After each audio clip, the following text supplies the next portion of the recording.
Hey, let's talk Gillette. What's happening in Gillette?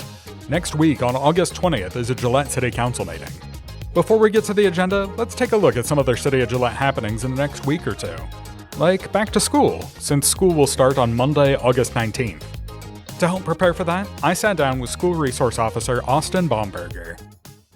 Welcome to a Let's Talk Gillette sort of topic interview episode. Today, I'm sitting down with one of our City of Gillette police officers, Austin Baumberger. He's one of our school resource officers. And we're going to talk a little bit about what school resource officers are, what they do, and talk a little bit about back to school. So to get started with, I know you mentioned you had kind of back to school safety tip for us. I do, yeah. So the big thing when it comes to the safety in schools is our parking lots. Whether it's a junior high or a high school, we do see accidents. And also there's a lot of pedestrian traffic. Myself, unfortunately last year, almost got ran over quite a few times by some parents. Oh gosh.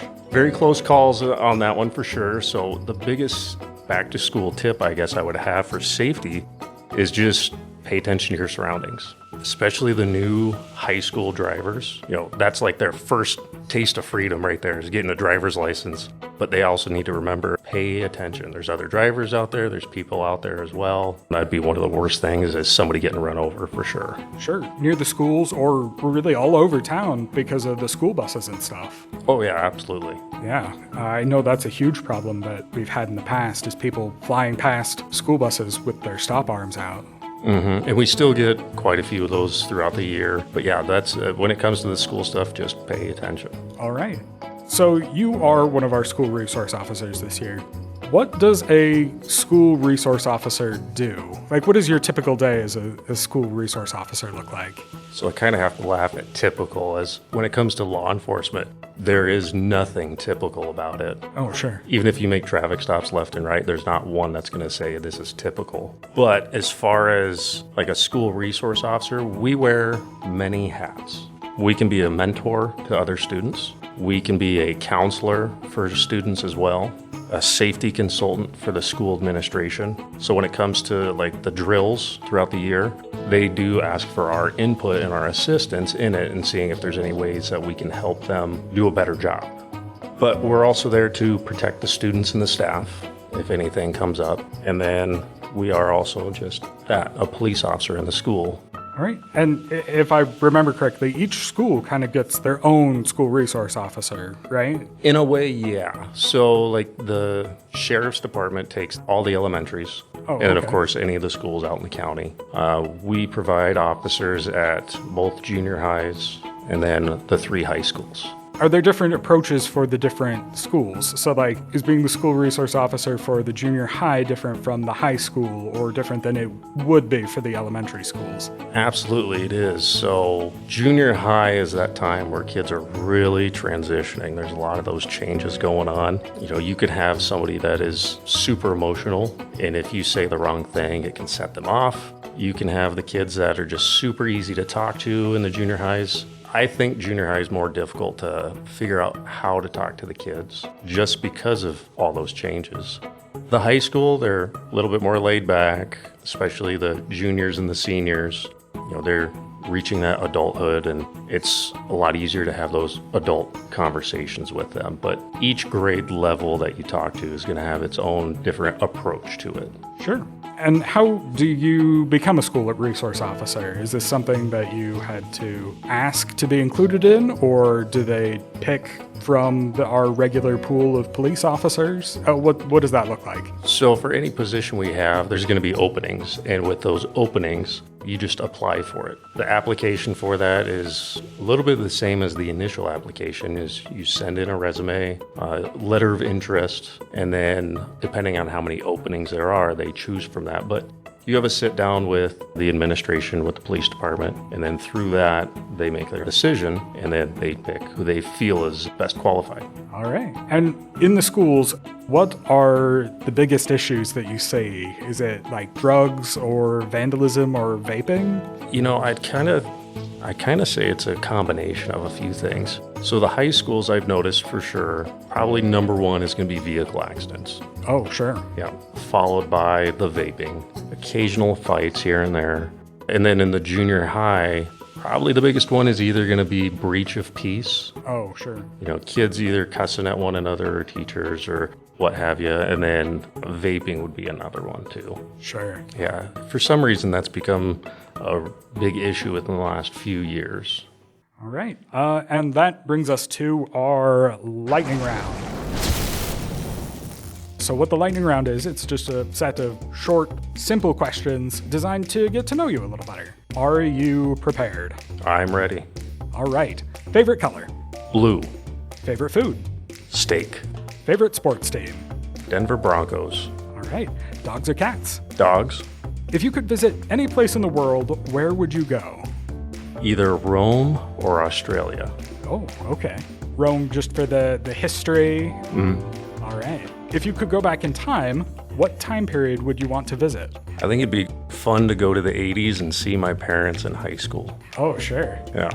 Favorite ice cream flavor? Ooh, that one can be tricky. I know that Ice Cream Cafe has like a blueberry pie, I think it is.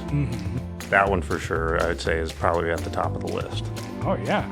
See, you got real specific with it. Usually people are like, I don't know, like Rocky Road, mint chocolate chip. Like, you really thought about that. Favorite season? Summer. Pepsi or Coke? Pepsi. Star Wars or Star Trek? Star Wars. All right. In your opinion, what is the best part about living in Wyoming? So this one might be a little difficult. So Wyoming's the fourth state I've actually lived in. Oh, sure. I lived in a population of over 1 million people to Gillette. What I really do like, though, is when you get out of city limits, you know. Yeah. I mean, it's nice out in the open. You know exactly when you leave Gillette or any other city.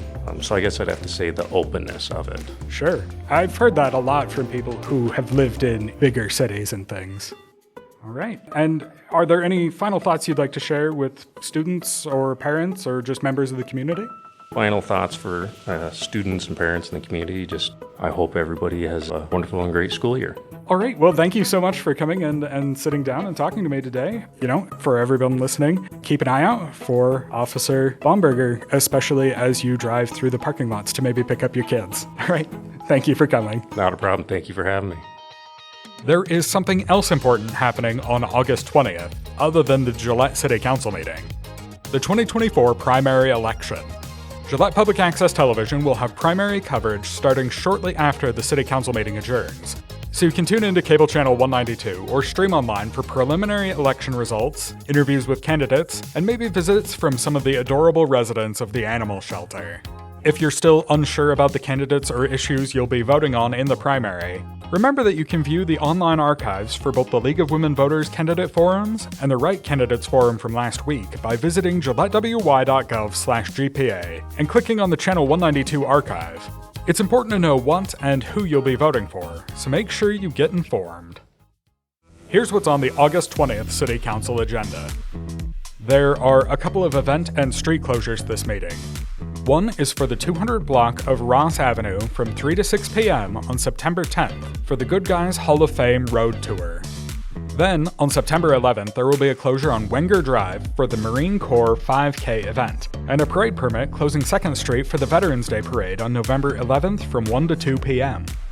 Just one optional 1% supported project this meeting when Council considers a bid award for the 2024 Concrete Pothole Repair Project Phase 1. Council must consider amending the professional services agreement for the Heritage Lift Station Replacement Project. There's a resolution before the Council at this meeting to create a City of Gillette Roadside Memorial Program. If someone you know has been killed in a traffic accident in the City of Gillette, you will be able to request a roadside memorial once the program has been created.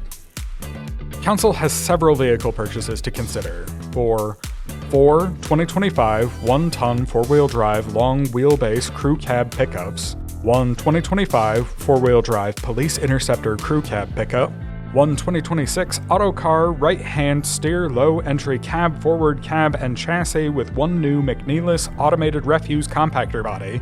I think that one's a garbage truck.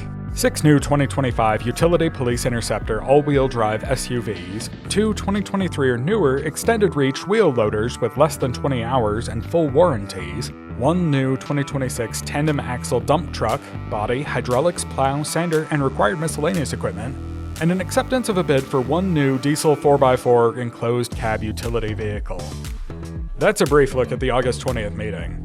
You can find the agenda on the city website, gillettewy.gov, and click on any item link in the agenda to get a deeper explanation of the topic and see any supporting documentation. Sign up to receive meeting notices by going to the same website and clicking on the notification program link in the quick link section at the top of the homepage. City Council meetings are broadcast live on GPA TV cable channel 192, as well as streaming online at gillettewy.gov/GPA, where you can also find past meetings archived.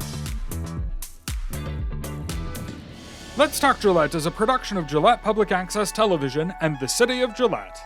For more information on city operations, visit the city's website, gillettewy.gov, or follow the City of Gillette on Facebook or Instagram.